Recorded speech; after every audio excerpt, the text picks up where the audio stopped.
dulu Islam dimulai dari pantai utara. Oke. Sampai berdirilah kerajaan pertama Islam Demak.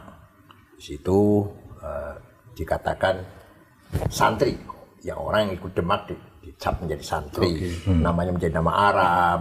Malah pakai tahun Hijriah, Demak itu. Demak. Nah, tidak lama Raden Fatah meninggal dunia, Adipati Yunus melawan Portugis gugur di laut, Sultan Trenggono, kemudian Joko Tingkir dirayu oleh iparnya tunggal menantu ya, sama-sama menantunya Sultan Trenggono, yaitu Sutowijoyo. Kalau Joko Tingkir Hadiwijoyo. Untuk menyelamatkan kerajaan Islam, kita pindahkan ke selatan, menjauhi pantai, menjauhi laut, yaitu Pajang sekarang Sukoharjo. Oh, Pajang. Ya, Okay. Sukoharjo. Ya. Baru pindah, ternyata ada agenda yang lebih dalam daripada sekedar pindah kerajaan. Ternyata Joko Tingkir dikudeta, Joko Tingkir lari ke Gunung Dieng, berguru pada seorang Syekh Abdullah Qutbuddin, Syekh Tarekat Al-Qadiriyah, Qadiriyah. Nah, ternyata Sutowijoyo punya agenda besar, menjawakan Islam. Kalau Demak kan menislamkan Jawa. Maka begitu pindah ke Pajang, tahun berubah menjadi tahun apa? Soko. Tahun Saka ya, tahun Soko ya. Nama-nama juga tidak perlu nama Abdullah, Ahmad, tidak perlu, sudah tetap nama-nama Jawa. Tetap tahun Soko ya. Iya.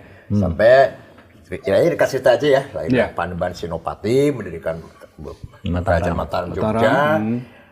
Di situ terjadi ketegangan. Apalagi Amangkurat pertama dalam sejarah kan pernah membantai kiai dan santri kurang lebih 6.000 di alun-alun itu. Terjadi ketegangan antara santri dan non-santri. Nah, sosok seperti Gus Dur lah yang bisa minimal merekatkan antara kelompok santri dan kelompok yang non-santri itu. Bahkan Gus Dur mengatakan itu salah. Itu kan yang membagi abangan saya siapa namanya? Clifford Geertz. Ya, betul. Ya, Clifford Geertz. Jadi Islam di Jawa itu ada santri, ada non-santri. Kalau Gus Dur enggak, semuanya Islam. Dari Abdul Wahid, Khalis Majid, Amir Rais sampai Permadi. Itu katanya Islam semua kata Gus Dur. Apa itu artinya? Gus Dur punya gagasan. Ingin Islam di Nusantara punya tipologi sendiri. Tidak seperti di Timur Tengah atau Islam Arab yang mudah sekali mengadu domba, mengadu antara Islam dan budaya, teologi dan budaya. Ini pemikiran Gus Dur. Iya. Saya pahamnya itu, Gus Dur yang menjadi penengah, jadi perekat pertemuan antara santri dan yang non santri tadi. Oleh Gus Dur semuanya sama, Islam semuanya lah. Nah, maka Gus Dur sering punya teologi membumikan Islam.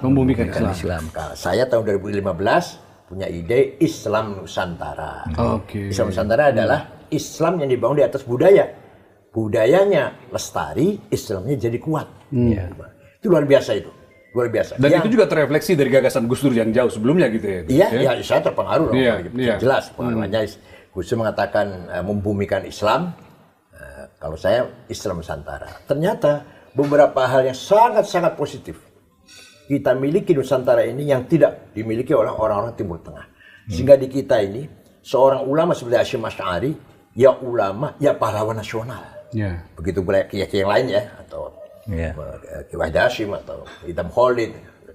Sedangkan di Timur Tengah yang ulama saja hanya bicara Islam, yang nasionalis saja. Zaman Nasir, Hafidh Hasan, Saddam Hussein. Di sini kita Hasyim Asy'ari, ya ulama, ya nasionalis. Ya sekaligus jadi nasionalis. Di Timur Tengah tidak ada itu. Kenapa? Kan di sini sudah selesai antara teologi dan budaya. Teologi dan politik kebangsaan sudah selesai itu. Di Timur Tengah belum selesai. Timur Tengah masih menolak nasionalisme. Kenapa? Karena nasionalisme di Timur Tengah betul-betul datang dari Ernest Renan. Kemudian dipahami oleh Michel Aflaq. Membentuk partai Ba'ath. Sehingga nasionalisme betul-betul sekuler, sosialis. Sedangkan nasionalis kita tidak. Ki Hasyim Asy'ari bukan dari Ernest Renan. Bukan dari Michel Aflaq, Ki Hasyim Asy'ari. Ya, artinya dari sisi itu kita lebih maju ya? Iya, lebih maju. Sehingga nasionalisme kita tidak sekuler, tidak. Coba, hubbul watani iman itu tidak ada ulama Timur Tengah yang punya jargon itu. Hubbul iman. Karena kira nasionalisme bagian dari iman. Anda nasionalis harus bertuhan, Anda bertuhan harus nasionalis. Man mata li ajli watani mata syahidan. Barang siapa mati demi tanah airnya, syahid. Syahid, ya. Coba, sampai segitunya. Di Timur nggak ada itu ulamanya itu. Ngomong itu nggak ada. Sehingga di Timur Tengah sampai sekarang belum selesai. Belum selesai urusan itu. Antara semangat nasionalis dan semangat ghirah diniyah, semangat perjuangan agama itu. Itu pemahaman saya itu dipahami dari Gus Dur ketika ingin menyatukan antara santri dan yang bukan santri, melanjutkan gagasan Hasyim Asy'ari dan seterusnya.